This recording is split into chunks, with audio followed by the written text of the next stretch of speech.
Alumnas y alumnos de la secundaria 30 para trabajadores. Materia Ciencias 3 Química.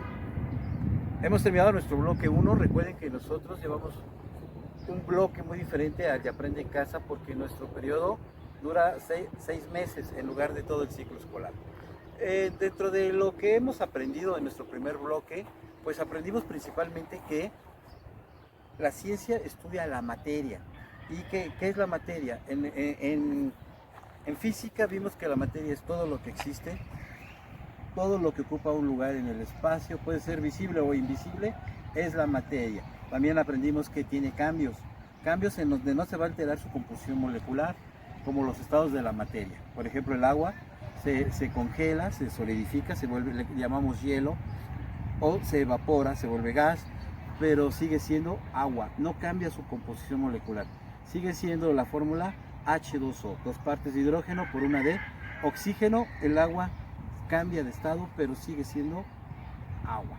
Eso lo aprendimos en física. También vimos el movimiento y estudiamos los cambios que sufre la materia, pero cuando esta no se altera, como es el movimiento, la presión, los cambios de estado.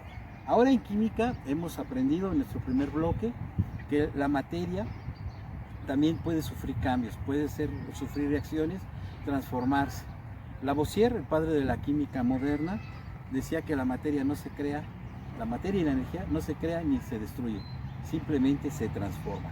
Y Lavoisier, Antoine Lavoisier, que vivió a finales del siglo XVIII en Francia, se le conoce como el padre de la química, porque anteriormente ya se hacía química, ya se observaba la materia.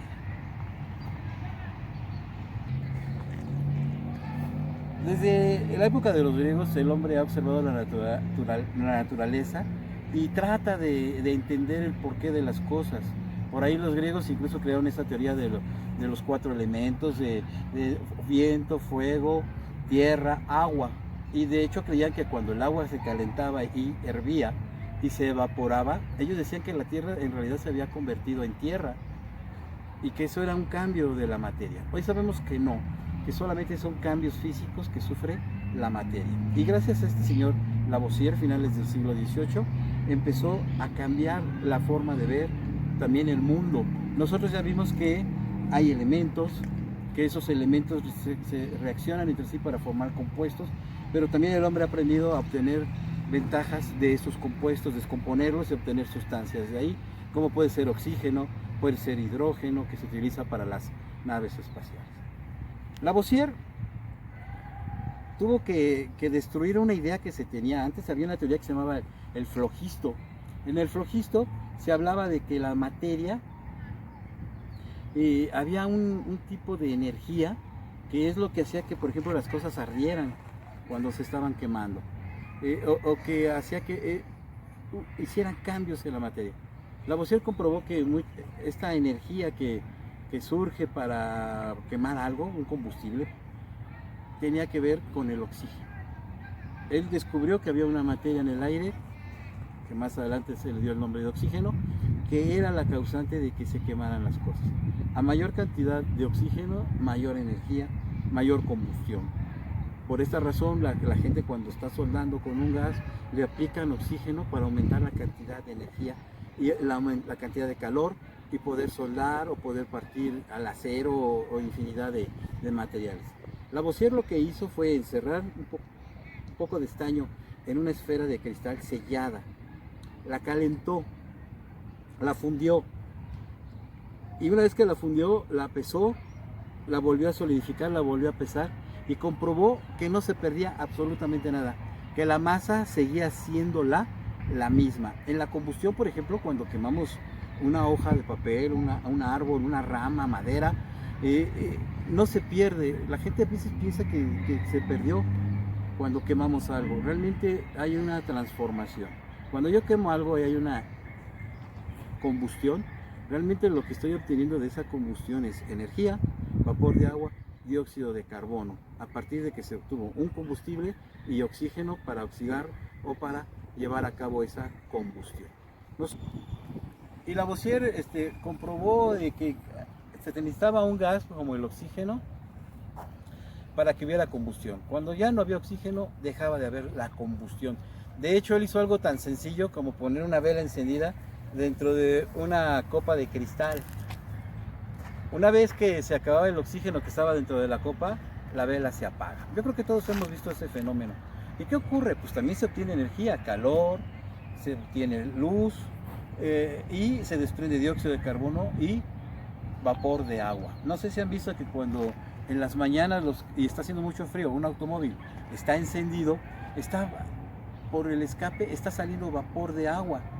Mucha gente dice es humo, no es humo, es vapor de agua. Pero como está haciendo mucho frío y en la combustión se produce vapor de agua, lo podemos estar viendo ahí en la condensación. Entonces nosotros hemos aprendido de que la materia está formada por átomos, esos átomos forman un tipo de elementos, esos elementos se combinan y reaccionan para formar compuestos.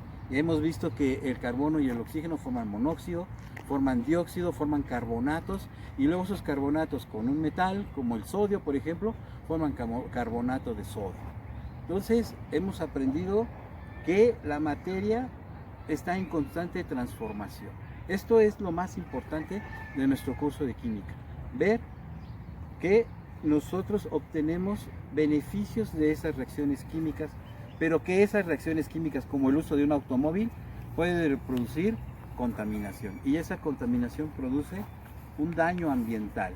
Tenemos aviones, tenemos autobuses, trenes, autos, infinidad de fábricas que utilizan máquinas donde queman combustibles para obtener energía, pero esta quema de combustibles está deteriorando el medio ambiente, y esta es otra parte muy importante de nosotros para poder darnos cuenta que de esta tecnología moderna, de este beneficio que me da el tener un automóvil, un barco, un avión, etcétera, una maquinaria también puede dañar nuestro medio ambiente. Tenemos que estar conscientes de eso y preservar nuestro medio ambiente. De muchas de nuestras reacciones químicas que se dan en la naturaleza, como la combustión, pues el hombre obtiene energía en forma de luz, calor, pero hay otro tipo de reacciones químicas donde el hombre obtiene también muchos beneficios, como es el caso de la fermentación. En la fermentación, un jugo, un mosto de fruta, se entra en descomposición por las levaduras que existen en el mismo medio ambiente, en la misma fruta, que no es otra cosa más que hongos microscópicos que van a descomponer los azúcares de las frutas en alcohol, y el hombre obtiene beneficios de estas bebidas alcohólicas. Desafortunadamente, pues también hemos abusado del uso de bebidas alcohólicas. Entonces, si entendemos que de la fermentación el hombre obtiene bebidas como por ejemplo el tequila, la cerveza, el whisky, podemos entender cómo se lleva a cabo también una destilación, o sea, una separación de mezclas para poder obtener el alcohol o la bebida de la que estoy produciendo. Creo que todos hemos oído que de la descomposición o fermentación de la uva, esta se va a formar vino. Si la uva se descompone con todo y las semillas y la piel, esta descomposición va a ser un vino tinto. Si nosotros filtramos este mosto, este jugo de uva, y lo ponemos a fermentar, le ponemos levadura, pero filtrado, nada más el puro jugo, se va a formar un vino rosado o vino blanco. Posteriormente de la destilación de este vino, o sea, de su separación, se va a obtener el alcohol de ese vino y se van a formar brandies. Fíjense bien, de la fermentación de la uva se forma vino, de la destilación del vino formo un brandy, y de ese brandy que se puede formar en regiones como por ejemplo en Francia,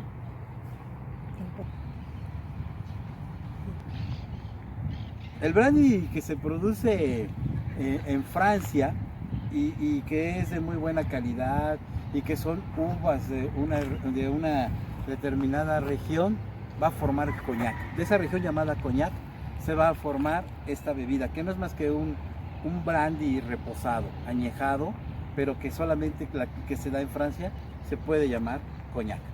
En México ocurre algo muy similar.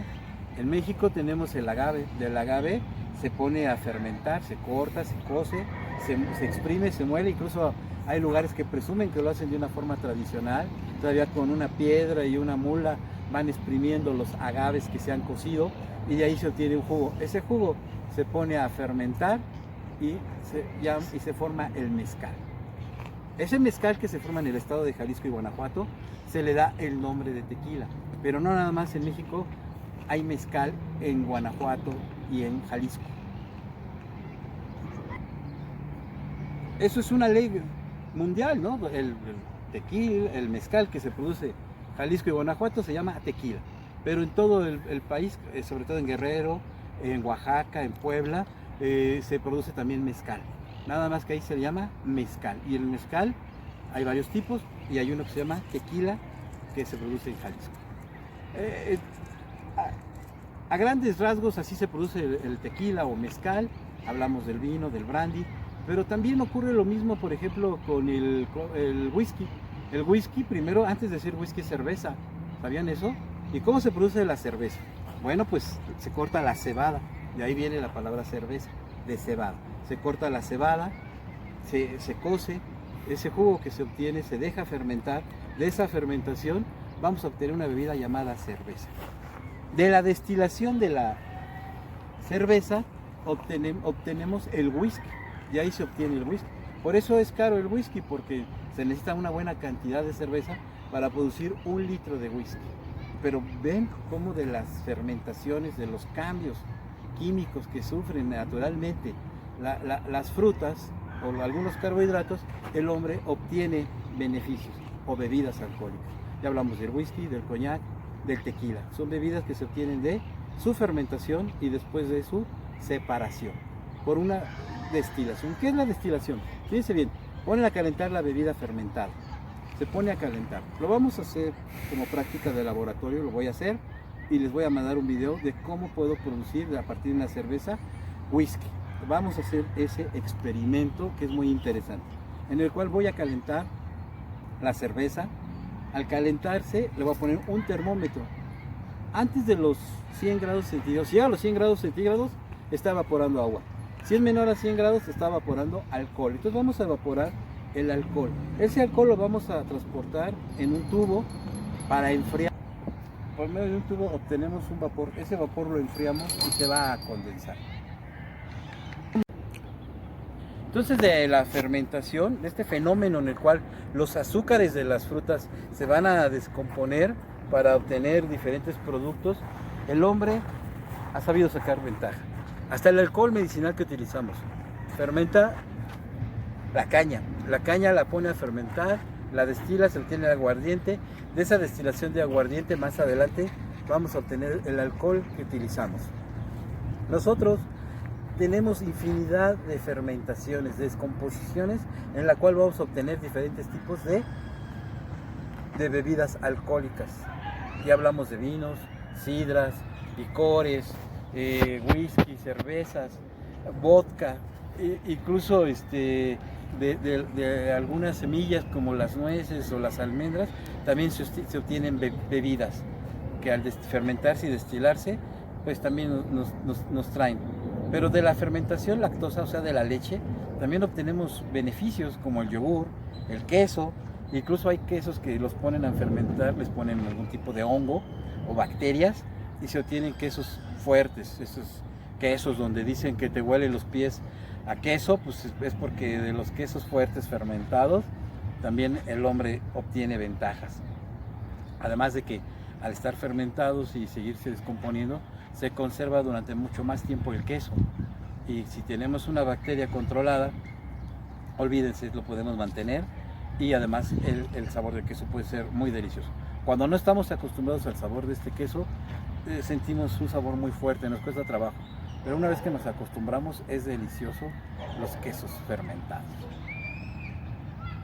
Cuando tenemos algunos licores, algunos vinos, no sé si han visto que se sellan con un corcho y se deben de mantener a una temperatura especial y en oscuridad. Si le da aire al vino, si se oxigena, se va a formar vinagre. O sea que también de la descomposición del vino obtenemos vinagres que utilizamos para nuestra vida cotidiana, para nuestra alimentación. Entonces ven todo lo que se va obteniendo de la fermentación y después de la destilación de nuestros productos. De este fenómeno natural el hombre obtiene muchas cosas, hasta un tepache. Si ponemos a fermentar las cáscaras de la piña, vamos a obtener tepache. Todo en la vida está en constante transformación. Nuestros alimentos también se descomponen. Ya vimos que de las frutas obtenemos azúcares, de la descomposición de los azúcares obtenemos alcohol, licores, vinos, y de la descomposición de los alimentos pues se obtienen fertilizantes. Los alimentos, todo está en constante descomposición, todo se está transformando por medio de los seres vivos, por medio de microorganismos llamados levaduras. Con esto damos finalizado el tema del día de hoy, de esta semana.